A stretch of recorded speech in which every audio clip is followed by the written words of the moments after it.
कागजों में तो कोई कुछ भी कह देगा, जुबान से कोई कुछ भी कह देगा। जब तक हमारा वो धरातल पे काम नहीं होगा, जब तक उनकी नौकरी नहीं लगेंगी, तो वो तो इन्होंने 5 साल पहले भी किया था कि हम 2 करोड़ 4 करोड़ नौकरी देंगे। कहाँ दी बताओ? अपनी मांग तो हर आदमी इच्छा जाहिर करता है। भाई हम लोग हैं, हमारी भी इच्छा है कि भाई हम लोग भी चुनाव लड़े, और सहसपुर से भी लोगों की है कि भाई हम चुनाव लड़े। 10 कमेटियों का गठन किया गया। इन 10 कमेटियों में जो अल्पसंख्यकों की बात करें, चाहे मुस्लिम समाज की बात करें, उनमें ना के बराबर मौका दिया गया, मतलब भागीदारी दी गई है। और अगर हम एक नज़रिए से देखें कि आज तक मुस्लिम समाज के आरोप लगता रहा है कि उन्होंने कांग्रेस को बढ़ चढ़कर समर्थन दिया, वोट दिया, तो अब इसको किस नज़रिए से देखते हैं? देखो, जहाँ तक सवाल है कि कांग्रेस ने बढ़ चढ़ कर, मुसलमानों ने, अल्पसंख्यकों ने, जो भी हैं, उन्होंने बढ़ चढ़ के कांग्रेस को वोट दिया। वोट का क्या? क्योंकि कांग्रेस को वोट मुस्लिम समाज इसलिए देता है कि कांग्रेस एक सेकुलर पार्टी है, और सेकुलर पार्टी को इसलिए ही वोट दिया जाता है। और जहाँ तक सवाल है भारतीय जनता पार्टी का, सांप्रदायिक पार्टी है। इसमें आपने देखा है कि जब से सेंटर में इनकी सरकार आई है, उत्तराखंड में इनकी सरकार आई, यूपी में आई है, तो क्या कुछ नहीं हो रहा है। मतलब जो हिंदू मुस्लिम में बांटने का काम वो ये कर रहे हैं, वो कांग्रेस के टाइम में नहीं होता। कांग्रेस सेकुलर पार्टी है, कांग्रेस तो एक सबको लेके चलने वाली पार्टी है। सर, आपने बोला सेकुलर पार्टी, अगर सेकुलर पार्टी हो तो भागीदारी भी तो सेकुलर तरीके से होना चाहिए ना? नहीं, भागीदारी तो देखो ये हाई कमान का मसला है कि भाई भागीदारी, लेकिन हम लोगों ने उसमें एक प्रतिनिधिमंडल हमारा मिला था माननीय हरीश रावत जी से भी और देवेंद्र यादव से भी, जो हमारे प्रभारी हैं। तो उसके लिए हमने कहा है कि भाई हम लोगों की जितनी हिस्सेदारी है उतनी हमारी भागीदारी होनी चाहिए। तो उसके लिए आश्वासन भी दिया है कि भाई रखा जाएगा, और कुछ लोगों को रखा भी है, जैसे काजी निजामुद्दीन जी को, फुरकान जी को, और लोगों को 4 लोगों को रखा भी गया है इसमें। तो लेकिन जहाँ तक अब संगठन का सवाल है, अब हमारे नए प्रदेश अध्यक्ष बने हैं माननीय गोदयाल जी, मैं उनको बधाई भी देता हूँ, और हमें उनसे बहुत सारी उम्मीदें हैं, क्योंकि वो एक अच्छी छवि के और जुझारू और बहुत मजबूत एक नेता हैं, और जिन्होंने इस प्रदेश की कमान संभाली गई है, इस सूबे का उनको प्रदेश अध्यक्ष बनाया। उनसे हमें उम्मीद है कि अब वो नई कार्यकारिणी जो अपनी गठन करेंगे, उसमें वो ज़्यादा से ज़्यादा हम लोग मतलब मुस्लिमों का ध्यान रखा जाए। सर, दबी जबान से कुछ नेता ये भी कहने लगे हैं कि अब हमारे लिए तो कांग्रेस और बीजेपी दोनों बराबर जैसी हो गई है। नहीं, देखो, कुछ लोगों का मैं नहीं कहता कि क्यों क्या कहते हैं। अगर ये चीज़ है, ये गलत है। ऐसा नहीं है कि कांग्रेस में और भारतीय जनता पार्टी में फ़र्क नहीं है। कांग्रेस में भारतीय जनता पार्टी में ज़मीन आसमान का फ़र्क है। मैंने अभी बताया आपसे कि भाई भारतीय जनता पार्टी तो एक लोगों को बांटने का काम कर रही है, और आज तक बांटने का काम किया है। आप देख लो, अभी जब से भारतीय जनता पार्टी की सरकार आई है, कौन सा विकास हुआ है, और जितने विकास हमारी कांग्रेस की सरकार में हुए हैं वही भुनाने का काम इन्होंने किया। एक नया कार्य बताइए मुझे कि नया कार्य एक भारतीय जनता पार्टी के टाइम में ये हुआ। हाँ, नए काम हुए, 3 तलाक लिया है, ये लिया है। आप किसानों का मुद्दा है, आज तक हल नहीं हुआ। 1 साल से किसान बॉर्डर पे बैठे हैं। मैं भी दिल्ली भी गया था, राजस्थान भी गया था, क्या बुरे हालात हैं।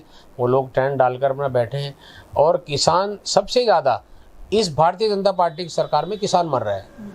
क्योंकि किसान को क्या मिला? किसान को क्या मिला है? किसान को कुछ नहीं मिला। आज क्या करते हैं कि किसान अगर वो एक खाद उठाता है, सोसाइटी से खाद उठाता है, तो उसका ब्याज उस दिन से शुरू हो जाता है। वो अपनी फसल बेचता है, गन्ना बेचता है, उसको 1 साल तक 2 साल तक उसका पेमेंट नहीं होता, उसका कोई ब्याज नहीं है। तो किसान तो खाली है। किसान तो क्या, किसान तो आत्महत्या कर रहा है। किसानों ने आत्महत्या की है। आगे के हालात ख़राब है। लेकिन सरकार को ये देखिए कि सरकार के कान पे जूं नहीं सैलरी है कि 1 साल से वो बॉर्डर पे बैठे हैं, अपने 20 बच्चों को छोड़ के बैठे हैं। और एक किसान तो एक अन्नदाता है। एक किसान के जरिए ही आप लोगों को, हम लोगों को अनाज मिलता है, और किसान के साथ आप ये व्यवहार कर रहे हो, तो और बताइए क्या है। अभी सर, जब आप लोग हरीश राव जी से मिलने गए थे, तो आपने बात रखी थी कि जिला देहरादून के धर्मपुर विधानसभा से और सहसपुर विधानसभा से अल्पसंख्यक चेहरे को प्रत्याशी बना जाए। हमने हरीश राव जी से बात रखी हमने, और माननीय अपने प्रधारी से बात। हमारी बात ये है कि भाई जैसे आज हमारा धर्मपुर क्षेत्र है, धर्मपुर में हमारा 61,000 के करीब मुस्लिम है आज के टाइम में, और 2 लाख से कुछ कम हमारा वोट है पूरा टोटल, जो यहाँ पे जो पोलिंग वोट है।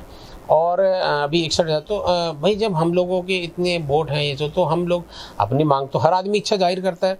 भाई हम लोग हैं, हमारी भी इच्छा है कि भाई हम लोग भी चुनाव लड़ें, और सहसपुर से भी लोगों की है कि भाई हम चुनाव लड़ें। तो जहाँ जहाँ ये है तो वहाँ मान लिए हमारा फ़र्ज है कि भाई जब हम कांग्रेस को बढ़ चढ़ के हिस्सा लेते हैं और कांग्रेस को बढ़ चढ़ के वोट दिलाते हैं, देते हैं, तो हम अपने लिए कहेंगे तो है ही ना। अब बाकी हाईकमान का जो फैसला होगा वो हमारे सर आंखों पे होगा, लेकिन हम अपनी मांग तो कर ही सकते हैं, हम अपनी बात तो कह ही सकते हैं। तो क्या लगता है सर, मिल पाएगा या सिर्फ ऐसी बातें ही रह जाएगी? नहीं, उम्मीद है, उम्मीद पे तो दुनिया कायम है। अब उम्मीद बातें ऐसा है ना भाई, ये हाई कमान का डिसीजन है, लेकिन हमारा अपना फ़र्ज है कि हम मजबूती से अपना पक्ष रखें कि भाई हम लोग यहाँ इतने हैं। अगर सरकार चाहती है कि भाई ये हम लोग, क्योंकि मुस्लिम जो है ना कोई है जो छिटके जाता है दूसरी जगह, नहीं तो ज़्यादातर वोट जो है कांग्रेस को करता है।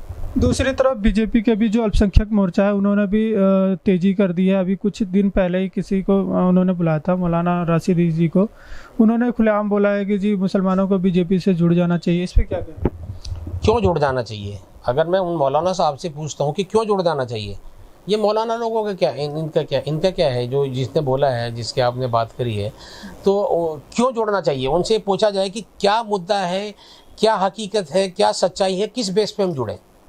कुछ जुड़ने के लिए पूछा जाए।